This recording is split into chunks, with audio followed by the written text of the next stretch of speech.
You can only have two things in life, reasons or results. Notice, reasons don't count.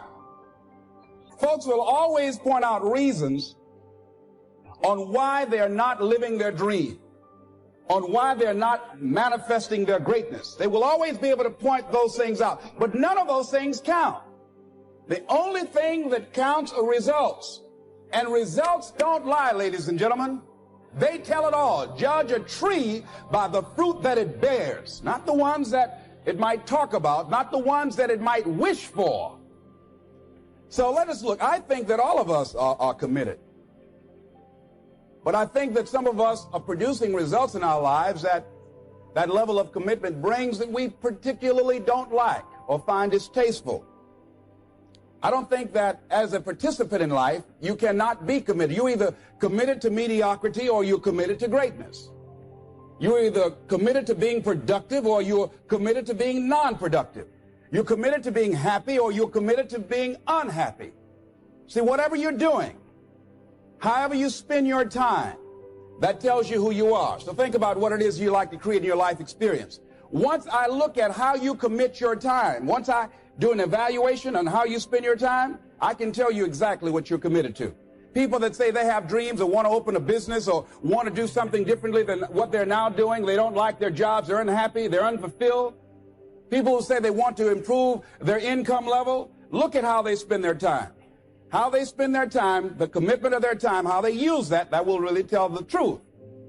People who said, I'd like to do better, but you don't find them in vocational or technical schools upgrading their skills and their knowledge, how they spend their time, that will tell you what's going on. People who say they want to normalize their weight, they want to be healthy, but every time you see them, they're eating, that will tell you that they're committed to being obese for the rest of their lives. Commitment shows up in your life in what you do.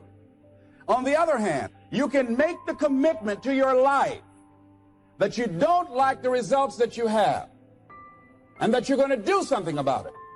See, that power is available to all of us. People who look at life and decide, I want something different for myself. Why is it that people are frightened by commitment?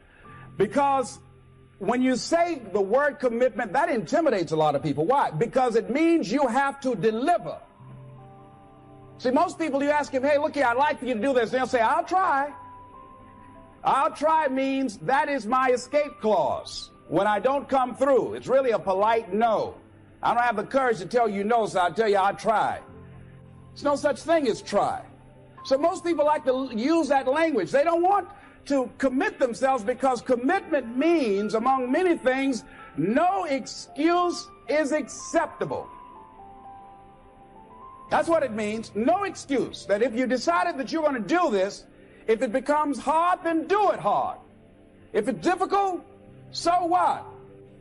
And that's how people do about their dreams. They don't honor their commitment to themselves. Let me tell you what happens when you don't keep your commitment. Number one, it begins to deplete your self-esteem and it erodes your self-image.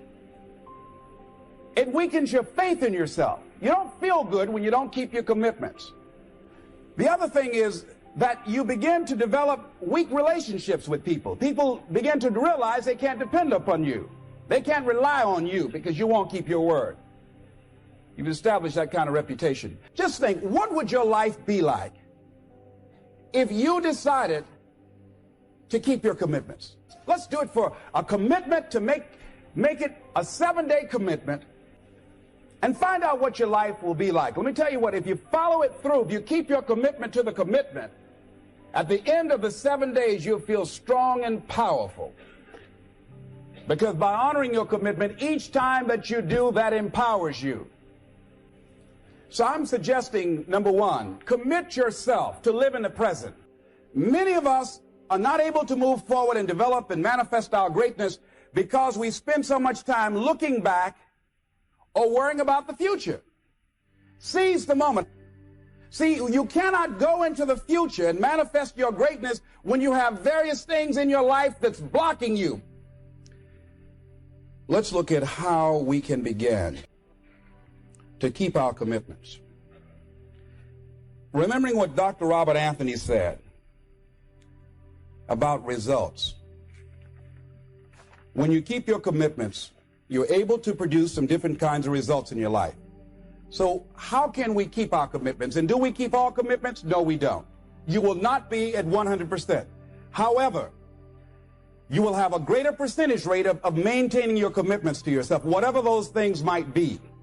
If it's going into business, if it's changing a habit that you know that works against you, all of us have the possibility, by focusing and really harnessing our attention and concentrating on it, we really have available to us the power to honor our commitments in those particular areas. So number one, make it priority. So if you want to honor your commitment, whatever you decide that you're going to do, make sure you make it important. Make sure it is priority. Keep it before you. The other thing is, whatever that you want to do, whatever you want to begin to create and beginning to manifest your greatness and strengthening your level of commitment, and it's really exercising your will, find something that you want to do on your goal, one action step, but make sure it stretches you, that it challenges you, but it's doable, that you can do it. This year I decided that I was going to exercise. So I started out doing just 10 setups and 10 push-ups. I know I can do that and not get upset about it. I can do that without thinking. So I started out small. Now I'm up to 50. But if I try to do 50 starting out, I wouldn't still be doing it. So I started doing it in manageable segments. Do that. And that strengthens your will. So my commitment now is strengthened and fortified by the activity of actually doing it. So now I can expand and build from there. So you want to begin to find something that is manageable, that you know that you can do. The next thing, in beginning to keep your commitments to yourself, have some friends that will hold you accountable, that won't let you off the hook, that won't tolerate anything less than the best from you. People that will support you in this new way of being, in this new state of consciousness. The other thing is that important is have a contingency plan. See, many times when you make a commitment to do something, there are some other variables that will happen that you can't control or you perhaps did not think about. So you want to have some other plans going on. You want to become creative. See, most people don't keep their commitments because when something goes wrong, they just stop. They don't have a contingency plan. So they don't know what to do next. Start being creative. If you challenge yourself, many times we say, I don't know what to do. And I always ask myself, but if you did know what to do, Les, what will it be? That activates another part of my mind. I start thinking about the possibilities and just experimenting. But many of us just stop dead in our tracks. I don't know what to do. You do know what to do. You've got genius in you.